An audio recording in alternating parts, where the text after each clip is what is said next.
we reject outright the apostate-driven lies that Jehovah's organization is permissive toward pedophiles. It's miraculous to me.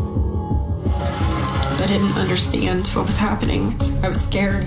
Time bomb. Somebody has to try a case against the Watchtower where these documents are going to be front and center. That's going to blow the lid off of these guys. I felt like this man is being used by Jehovah, and submission is key here. When I learned of Debbie, of course I was saddened by the fact that she had gone through this. My dad was present in the room and said, "Ronnie, you had a pool." I dropped my daughter off at that pool many times. And in fact, when the elders said they thought there might be even more victims, and should they investigate, the Watchtower ordered them not to. They sent it to the Watchtower by placing their questionnaire into a special blue envelope.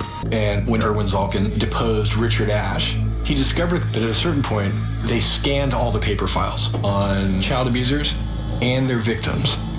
There's no question that child sex abuse is a sin in the eyes of Jehovah's Witnesses that can be forgiven if the sinner expresses enough repentance. Most states have mandated reporting laws which require professionals who have access to children to report suspected child sex abuse. Right after Ronnie was reinstated, I constantly had a feeling of panic in my stomach. And I think it was because I had a kid. The decision to disfellowship, which is taken by elders as the result of judicial action, has the effect of the person being shunned. I knew that I either have to go back into the organization or I have to just kill myself because I'm not going to live a life without him. Brent McAllister called Ronnie in. It wasn't an arrest, but they called to get his version of the events. No, I really thought everything was over because of my disfellowshipping took care of any harm that I did to anyone. Letters over a period of months between the congregation and the Watchtower describing Debbie's allegations against Ronnie. After knowing that this guy is abusing children, doesn't call the cops, whether it's for religious reasons or not. How is he not an accomplice to Ronnie, to the abuser? I had the hopes that with the case against him, we had a way to at least get this story out and to get Ronnie's face on the news and out there. We walked past Ronnie Lawrence and his wife, and directly behind them sat Debbie's mother and father. Prosecutor get to sink their teeth into a predator, a child abuser, like that, you know, with a stack of pages. Lots of people talking about what happened. He said, "I'm just going to stop everything right here because the fact of the matter is my hands are tied with this statute of limitations thing." The statute of limitations is a big enough problem without policies like the Watchtower's policy that discourages people from reporting crimes to police. We've been doing stories for a number of years about a brother that used to come to this congregation named Ronnie Lawrence. You familiar with Mr. Lawrence? Yeah, he's not here anymore at this congregation. If I was a parent, I'd want to know. There's a legacy of child abuse in the place where I go to worship every week. Mr. Lawrence, do you have anything to say? In Oklahoma, he's sick of seeing my face and I'm sick of seeing his. He knows that we've got a mountain of evidence that he violated all these kids. And he's living his golden years here, acting like nothing happened. I came to talk about Ronnie Lawrence and the child sex abuse allegations against him.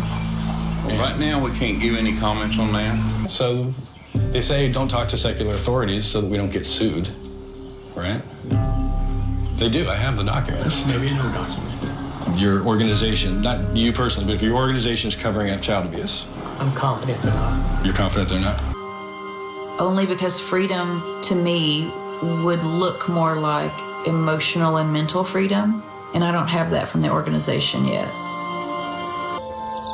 There's no chance that my parents would come out to see me. It makes you feel like you're not enough. The way to have the Watchtower Bible on Track Society notice what we're saying, what people are saying, is you have to get their attention. They have that list. They know that they should turn it over, and am I wrong? They've refused to turn it over thus far? absolutely. Do we have any tissues? Yeah. Anybody who doesn't think it would be useful to have the child abuse database in the hands of law enforcement needs to refer to the government commission in Australia that literally took the child abuse files from the watchtower in that country. I was born in a little one intersection town. We had a little back alley that I would ride my bike on and shoot basketball hoops. He had said, you guys do that really well together. Have you ever wondered what it would be like to have a three-way kiss? And I remember Josh reaching back behind me and taking my head and like jamming it in with both of theirs. Bought a shredder. Headquarters told us to shred our personal notes. This is the letter that Stephen Lett sent my father. This letter is about you. He knows about you. I'm heading to the world headquarters of Jehovah's Witnesses. Can I help you? Yeah. I've been diagnosed with PTSD. I have anxiety issues that I deal with occasionally. They flare up. I will have nightmares. What's spiritual abuse? This is how I felt as a teenager. I was a prim, I was proper, an angel that would listen to everything the congregation had to say and did what she was told. It's a patriarchal, male-dominated organization that has a doctrine known as headship. And in that doctrine, it requires that men be given sort of this ultimate status of respect. As Josh and I were not allowed to go out by ourselves. That's when my sister-in-law became part of the picture. Very, very flirtatious with each other. It wasn't until after the fact that I had found out that they actually did date when she was young too. I feel like I disconnected a lot from my body. And that first time I remember going back out and waiting in the truck and playing with the flashlight. I remember just flipping it on and off in the cab because I didn't understand what was happening. It happened many more times between Josh, me, and Jen. He would park under the bridges, like of an overpass alongside the road.